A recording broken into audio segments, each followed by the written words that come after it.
warahmatullahi wabarakatuh.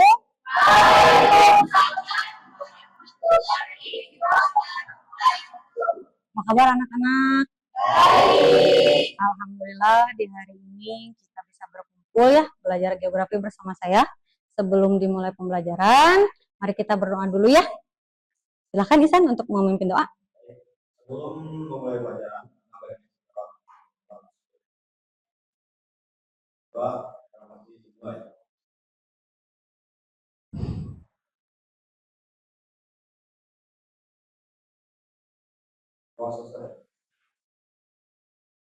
Baik ya, untuk itu sekarang saya mau bertanya dulu, apakah ada yang tidak hadir hari ini, Isan? Ya, Ibu. Siapa? Yang pertama itu Salman, kemudian kedua itu Pak. Keterangannya apa? Mereka apa? Sakit? Ya, sakit. Untuk itu, mari kita doakan yang sedang sakit ini semoga bisa cepat sembuh dan bisa berkumpul lagi bersama kita di sini belajar bersama ya. Oke, sekarang sebelum memulai ke materi sebelumnya, saya mau ngebahas dulu materi selanjutnya. Saya mau ngebahas dulu materi yang sebelumnya. Sebelumnya kan kita sudah belajar tentang pengertian sumber daya alam dan klasifikasi sumber daya alam. Untuk untuk klasifikasi sumber daya alam sendiri, ini kan dibagi menjadi sumber daya alam yang bisa diperbaharui dan tidak, juga ada sumber daya alam hayati dan non hayati, juga ada sumber daya alam yang dimanfaatkan materinya, energinya, juga ruang. Nah, untuk yang sekarang, materi sekarang kita akan mempelajari sebaran dan pengelolaan SDA di Indonesia. Kalian bisa lihat sendiri ya di PowerPoint di sini depan. Ini materinya dan untuk ini isi materinya ya ada 4. Ada potensi persebaran sumber daya kehutanan, pertambangan, kelautan, dan pariwisata. Untuk tujuan pembelajarannya, jadi saya pakai metode saintifik. Jadi saya berharap kalian bisa menganalisis sebaran, lalu dapat menyajikan peta juga ya tentang sumber daya kehutanan, pertambangan, kelautan, dan pariwisata dengan penuh rasa syukur dan tanggung jawab. Ini untuk tujuan pembelajarannya. Nah, lalu saya mau membagi kelompok menjadi 4 ya. Kelompoknya sesuai dengan isi materi yang ini. Yang kelompok pertama yang kehutanan, pertambangan, kelautan, dan pariwisata. Jadi kalian sekarang bisa duduk berkelompok bersama kelompoknya masing-masing. Silakan.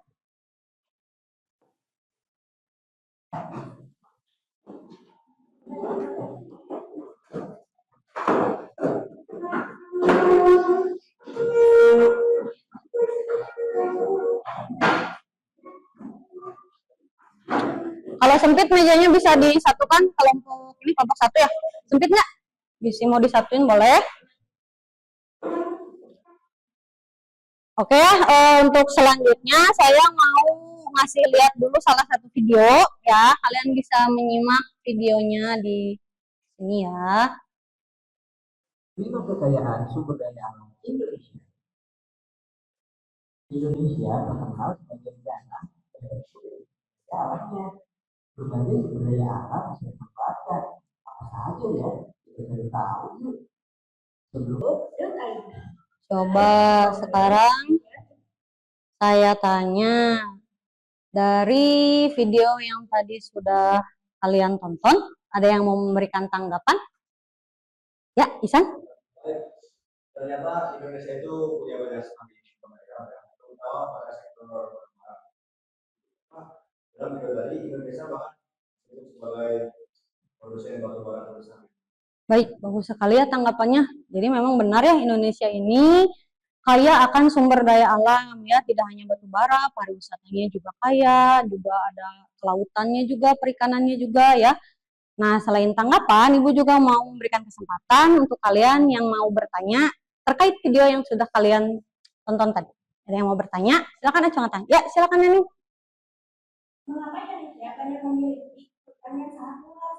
Ada yang bisa menjawab pertanyaan dari Neni? Ya, biar saya yang bantu jawab ya. Jadi, untuk banyaknya hutan di Indonesia itu karena letak geografis Indonesia yang berada di iklim tropis, sehingga mempunyai musim hujan dan cahaya matahari ini penyiarannya bagus gitu ya, sehingga tanahnya subur, makanya hutan atau pohon-pohon ini bisa tumbuh di Indonesia. Ada lagi yang mau bertanya? Ya, Raisya? Tadi video itu mengekspor batu bara terbesar. Betul. Di mana saja tempat pertambangan batu bara? Oke, untuk tempat pertambangan batu bara ini ada di Pulau Kalimantan dan ada di Pulau Sumatera ya tersebarnya. Ada lagi yang mau ditanyakan? Ya, silakan. Ada banyak, di antaranya ada ikan cakalang, ada ikan kakap, dan ada juga cumi, juga udang. Baik ya, untuk sesi tanya jawab saya tutup. Dan terlihatnya kalian sudah mulai semangat nih dengan materi yang saya sampaikan. Jadi untuk lebih mendalam materinya, saya sekarang mau memanggil ketua kelompoknya untuk ke depan untuk mengambil KPD. Silakan ketua kelompok ke depan.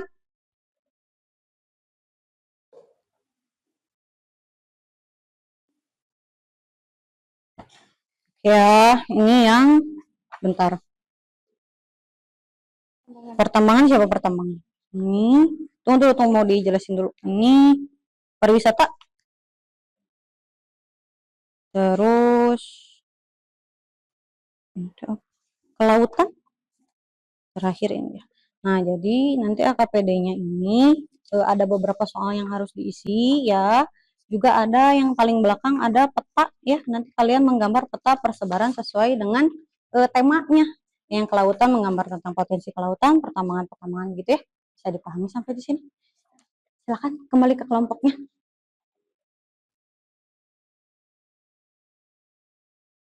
Ya, jadi kalian di LKPD ini bisa mengambil informasi, bisa dari buku, ini bukunya sudah ada ya, atau bisa juga dari internet, itu boleh, bisa diestafetin ke belakang. Nah, sumbernya, ini bukunya, boleh dibuka. Ini bukunya, jadi kalian saya bebaskan ya, informasinya boleh dari internet, boleh dari buku. Identitasnya, diisi identitasnya, jangan lupa, dah. Ini dibuletin aja. Kalian kelompok apa? Boleh? Boleh. Pokoknya nanti pas presentasi kamu tahu gitu tuh, ini apa, ini di mana. Biar teman-temannya juga bisa paham. Nanti Rahifa kamu bisa ini, maksudnya jadi bukti gitu bahwa memang terbesar teh. Nah, Pulau Papuanya kan hampir hijau semua gitu.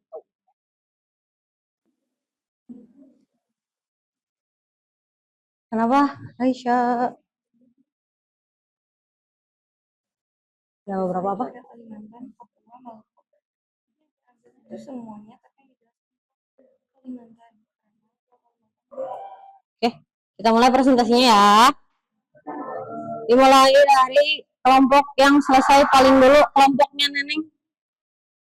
Mangga ke depan.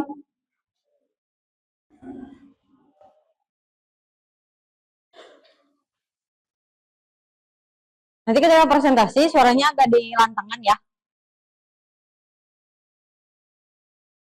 Enggak di sini aja. Mendekat ke ibu juga. Ini kita tutupin aja dulu ya.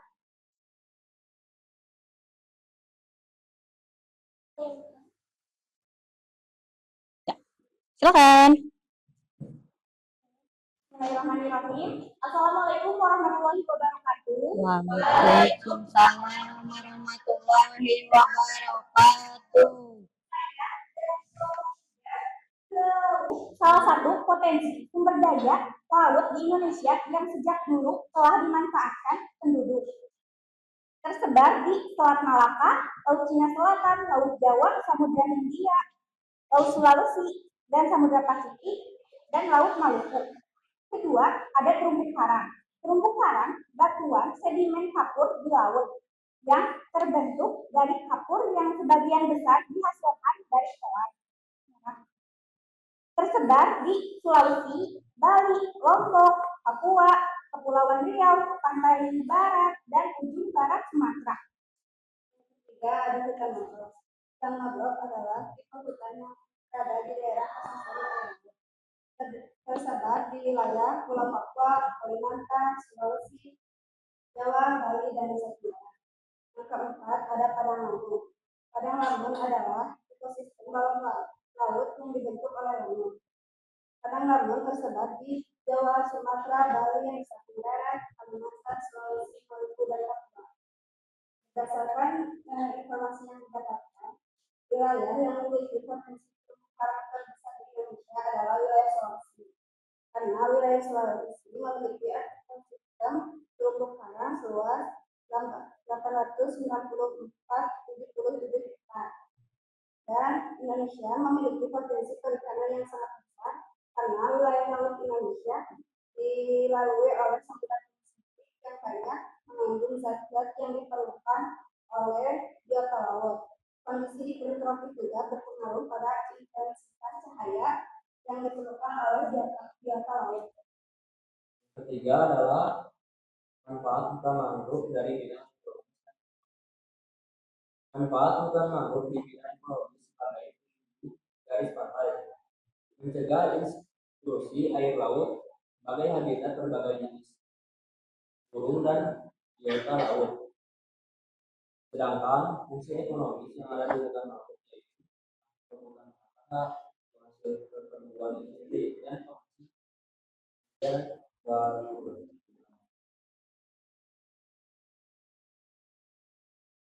Berdasarkan informasi yang telah kami temukan, peta persebaran sumber daya alam di wilayah persebaran pantai Pulau Sumatera bagian barat dan sepanjang pantai Kalimantan dan sepanjang pantai Papua. Oke. Udah?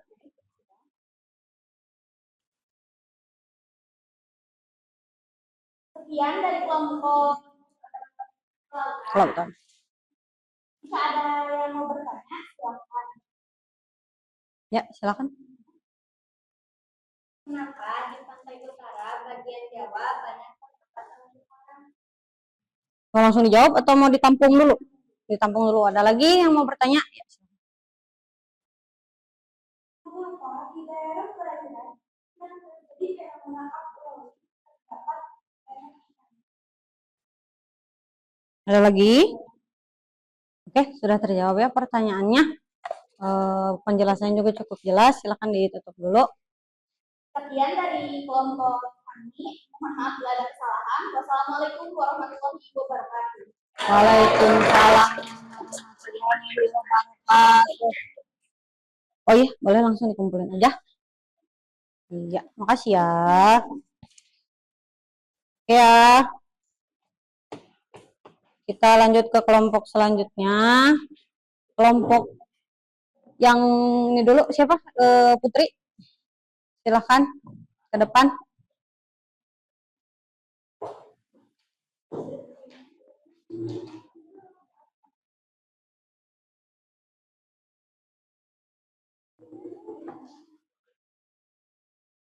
Silakan dimulai. Assalamualaikum warahmatullahi wabarakatuh. Waalaikumsalam.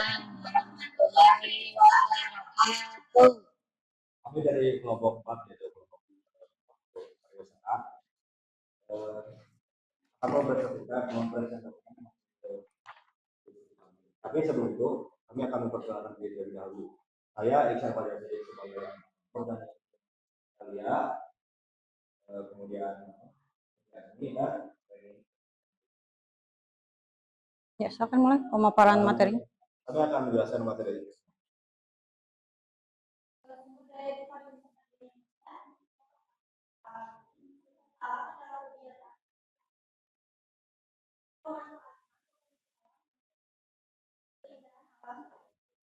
Baik yang alami ataupun yang sudah ada di habitatnya.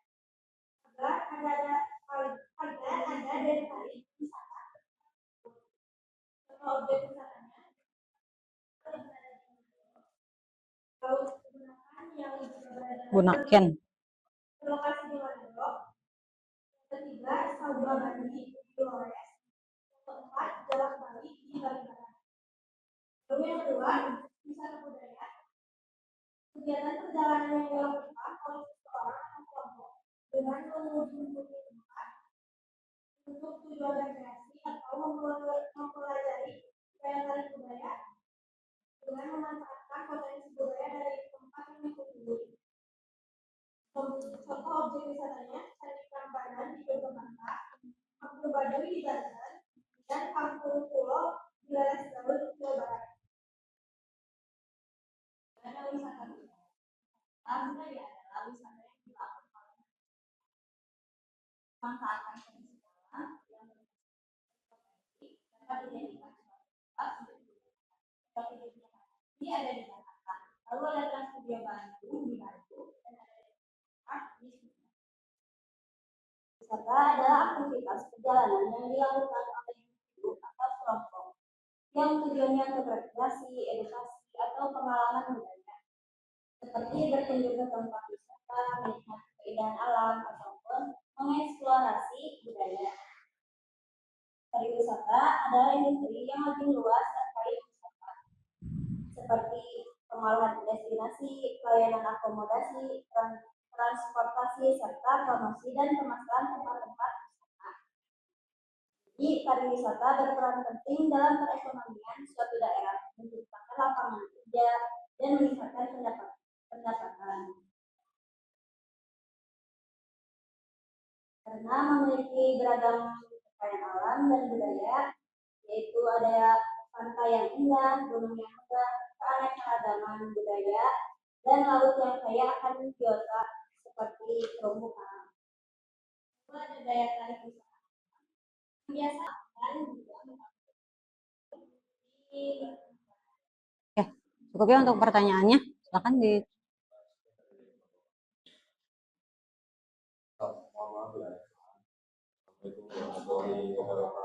Waalaikumsalam.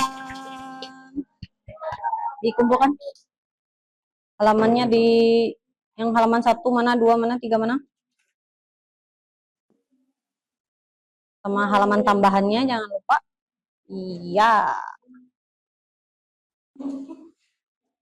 Masih oke. Kelompok selanjutnya, kelompoknya Rahifa mangga.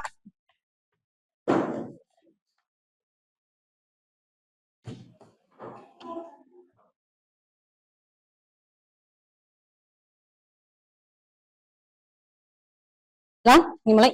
Assalamualaikum warahmatullahi wabarakatuh. Waalaikumsalam warahmatullahi wabarakatuh.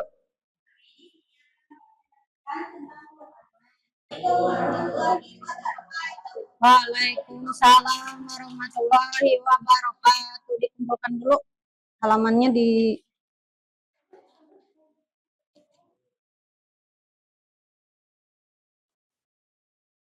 ada kertas tambahannya nggak? Nggak. Kasih ya. Ya, yang terakhir kelompoknya Elsa mangga ke depan.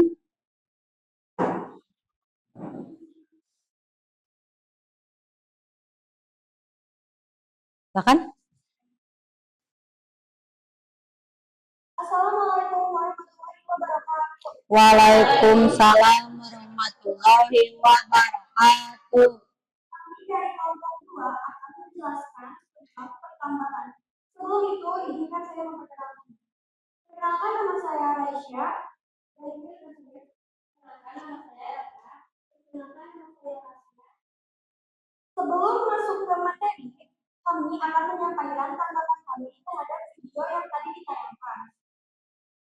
Tanggapan kami adalah Indonesia adalah negara yang kaya akan sumber daya alam. Sumber daya alam seperti kehutanan, kelautan, pariwisata, dan pertambangan. Bahkan, dalam sektor pertambangan, Indonesia menjadi pengekspor terbesar di dunia di pertambangan, contohnya di gas alam dan batu bara. Akan tetapi, perlahan mengalami kerusakan dan penurunan karena pengelolaan yang terlalu berlebihan. Jadi kita sebagai warga negara yang baik harus lebih bisa menjaganya. Sekarang masuk ke materi. Di pertambangan itu ada beberapa jenis tambang. Yang pertama itu ada minyak bumi. Minyak bumi adalah sumber daya alam yang berbentuk cairan kental, berwarna gelap, dan mudah terbakar. Minyak bumi merupakan campuran kompleks dari berbagai hidrokarbon, terutama alkana serta senyawa-senyawa karbon yang mengandung oksigen, belerang, atau nitrogen. Persebaran minyak bumi itu terbesar ada di Sumatera yang merupakan wilayah dengan cadangan minyak bumi terbesar di Indonesia. Kedua ada Kalimantan, ada Jawa, Papua, dan Laut Natuna. Kedua itu ada gas alam. Gas alam adalah bahan bakar fosil berbentuk Kebumen, Cilacap, Gresik, Cibinong, dan Kalimantan. Yang kedua itu ada batuan kapur. Terbentuk dari batu kapur yang mengalami metamorf sehingga berbentuk sifat pemanasan magma. Tersebar di Jawa Timur dan Banjarnegara.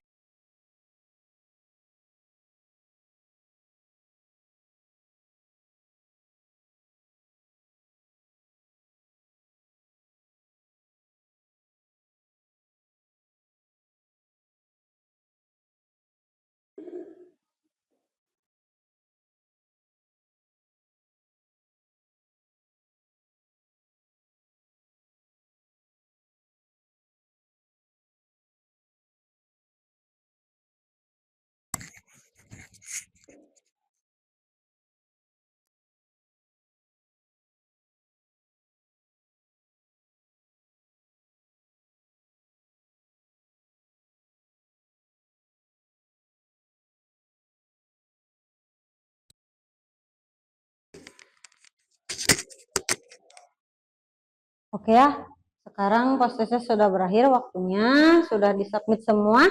Sudah ya, oke. Untuk informasi materi selanjutnya, kita akan belajar tentang analisis dampak lingkungan, juga pembangunan berkelanjutan ya untuk minggu selanjutnya. Nah, untuk sampai saat ini saya akan akhiri dulu pembelajarannya. Alangkah lebih baiknya kita tadi diawali dengan doa, diakhiri juga dengan doa. Silakan Isan untuk memimpin doa.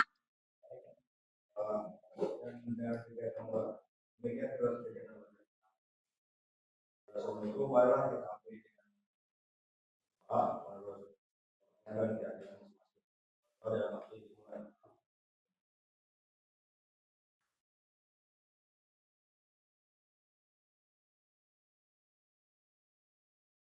Doa selesai.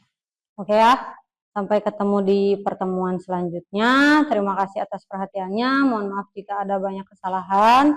Mudah-mudahan pembelajaran ini bermanfaat untuk kalian juga untuk saya. Terima kasih. Assalamualaikum warahmatullahi wabarakatuh.